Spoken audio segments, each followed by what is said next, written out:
En esta diapositiva nos están mostrando algunos aspectos de la regulación de la actividad enzimática. Entonces nos dicen que en principio la actividad enzimática se puede regular de manera pasiva cuando depende de las concentraciones de sustrato, que se aumente o se disminuya la concentración de sustrato. O la regulación puede ser activa a través de otros mecanismos, por ejemplo, controlando la cantidad de enzima, bien sea por la síntesis o la degradación de las enzimas, regulado por ciertos factores, o una regulación alostérica. También regulaciones por modificaciones covalentes, como por ejemplo la fosforilación, que luego la veremos. Entonces, aquí nos están mostrando en esta gráfica cómo al variar la concentración de sustrato, nos varía eh, la velocidad de la reacción. Eh, es decir, que las variaciones en la concentración de sustrato nos pueden alterar la velocidad de flujo de los metabolitos a lo largo de una vía metabólica. Entonces nos dicen que toda enzima tiene un Km, que es la constante de Michaelis, que eh, significa que es la concentración de sustrato necesaria para que esa enzima alcance el 50% de la velocidad máxima. Entonces nos dicen que la mayoría de las enzimas, para la mayoría de las enzimas, fisiológicamente las concentraciones de sustrato están muy cerca del Km. ¿Para qué? Para que al variar cambios pequeños en la concentración de sustrato nos produzcan el mayor efecto en la velocidad de la reacción y nos produzcan el mayor efecto en el flujo de metabolitos a lo largo de una vía metabólica. Entonces, aquí estamos observando dos cambios proporcionales en la concentración de sustrato. Entonces, digamos que esta proporcionalidad es igual a esta proporción en la variación de la concentración de sustrato. Y aquí estamos viendo esta variación de sustrato, cuánto nos cambia la velocidad de la reacción. Entonces, cuando las variaciones de la concentración de sustrato se hacen cuando esas concentraciones están muy cerca de la velocidad máxima de la enzima, entonces las variaciones en la velocidad son mínimas. En cambio, aquí, aunque la variación es de la misma proporción, se produce un mayor efecto en la velocidad de la reacción, por lo tanto, un mayor efecto en el flujo de metabolitos a lo largo de una vía metabólica. En esta parte de la diapositiva nos están mostrando un diagrama en el cual en una célula están esquematizando el flujo de metabolitos. Entonces nos dicen que el flujo tiende a ser unidireccional, bien sea por los efectos en la concentración de sustrato o bien sea por los diferentes mecanismos, la utilización de los diferentes mecanismos. Entonces, por ejemplo, aquí creo yo que esto representa unos mecanismos de regulación a través de fosforilaciones. Entonces, que el flujo de metabolitos es en esta dirección. Es decir, el flujo de metabolitos, así tenga ramificaciones, tiende a ser un flujo unidireccional. En esta parte de la diapositiva entonces nos homologan las vías metabólicas, glicólisis, gluconeogénesis, beta oxidación, síntesis de ácidos grasos, cualquiera que sea, con el flujo de agua a través de un sistema que utiliza dos recipientes, un recipiente que está más elevado con relación a otro recipiente. Entonces aquí nos están diciendo que el flujo se hará en este sentido, porque ese flujo estaría favorecido. Entonces, que así son las vías metabólicas, que las vías metabólicas están termodinámicamente favorecidas para que se den en una sola dirección, que el cambio de energía libre entre estos, que sería la representación de los sustratos y los productos, sería un cambio de energía libre favorable, que convertir estos productos nuevamente en sustratos, entonces tendría el inverso de energía libre.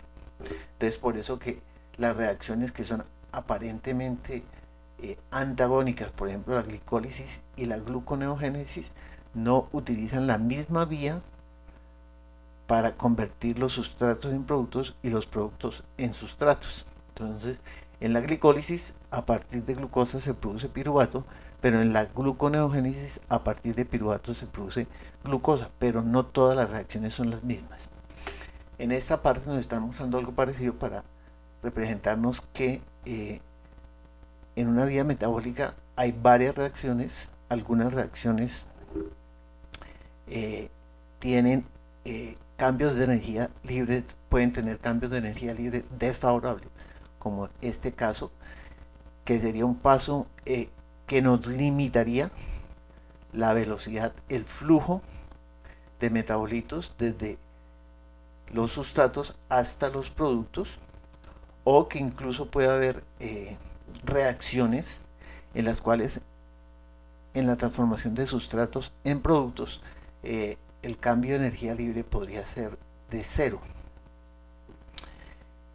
Estos puntos limitantes que tienen, que catalizan, son catalizados por enzimas que catalizan reacciones lentas que pueden tener cambios de energía libre desfavorables. Entonces estas reacciones catalizadas por estas enzimas son los sitios ideales para regulación, bien sea regulando la cantidad de enzima, bien sea regulando las enzimas por fosforilaciones o desfosforilaciones, es decir, por modificaciones covalentes, bien sea regulando estas enzimas por efectos alostéricos.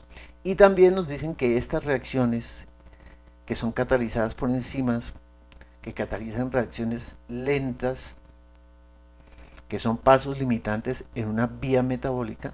Entonces, esas reacciones catalizadas por esas enzimas son las reacciones más útiles sobre las cuales se pueden diseñar medicamentos para regular la actividad de esas enzimas. Generalmente lo que se sintetizan pueden ser inhibidores de la actividad enzimática para disminuir el flujo de metabolitos, por ejemplo, por esta vía metabólica.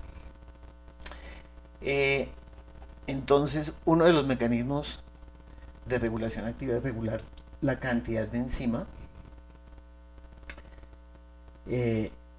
Entonces, ahí nos dicen que hay unas constantes de síntesis enzimática y hay unas constantes de degradación entre la enzima intacta y su degradación en aminoácidos, o en la unión de aminoácidos para sintetizar la enzima, que estos síntesis o degradación de enzimas puede ser regulado por hormonas, por factores dietéticos o por alteraciones fisiopatológicas en el organismo. El control de la síntesis de enzima es un control, nos dicen en el libro, básicamente a nivel transcripcional, donde participan promotores, genes que codifican para las enzimas, secuencias dentro de los promotores, secuencias reguladoras a las cuales se pueden unir factores de transcripción que pueden ser activadores, que pueden ser represores, etc.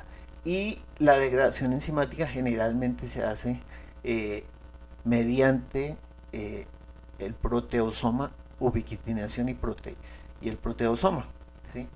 Entonces nos dicen que así sean enzimas constitutivas, generalmente todas las enzimas están sujetas a un recambio, es decir, están en permanente síntesis y degradación y se mantiene un equilibrio de concentración de enzima para mantener las vías metabólicamente activas. Hay otro mecanismo de regulación activa que es la regulación de la actividad catalítica. Uno de los factores entonces son unas sustancias que se comportan como efectores alostéricos, efectores porque podrían ser activadores o podrían ser inhibidores alostéricos. Entonces nos dicen, aquí tenemos una vía, entonces un sustrato A por acción de la enzima 1 se convierte en B, por acción de la enzima 2 B se convierte en C y por acción de la enzima 3C se convierte en D. Entonces puede haber una regulación por retroalimentación. Es decir, por ejemplo, el producto D se puede unir a la enzima 1 y la inhibe.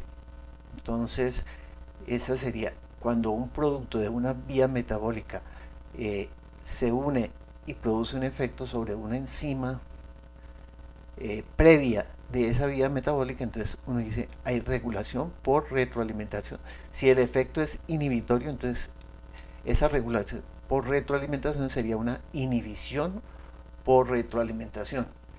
Si este sitio D se une a un sitio diferente al sitio catalítico, un sitio diferente al sitio catalítico que también se llama sitio isostérico, el sitio catalítico también se llama sitio isostérico.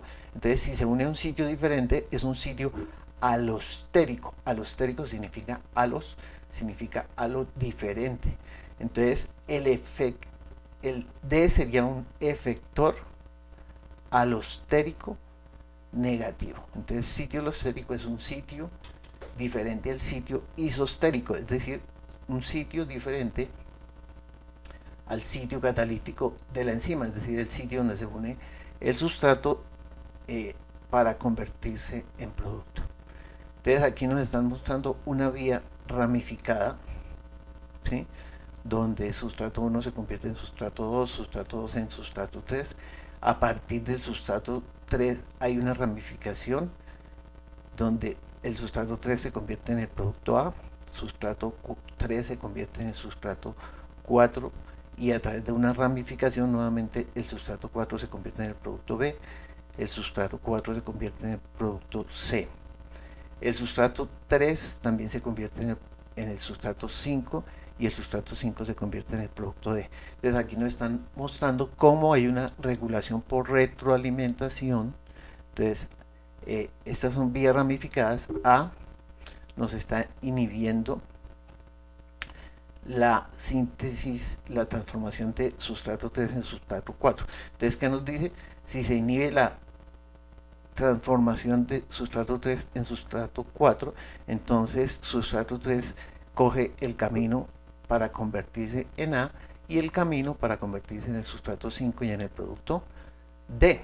Aquí, por ejemplo, B nos está inhibiendo la transformación de sustrato 4 en C. Entonces, está promoviendo su propia síntesis, porque el sustrato 4 sigue, como está inhibida esta vía, entonces sigue el camino para la transformación del sustrato 4 en el producto B.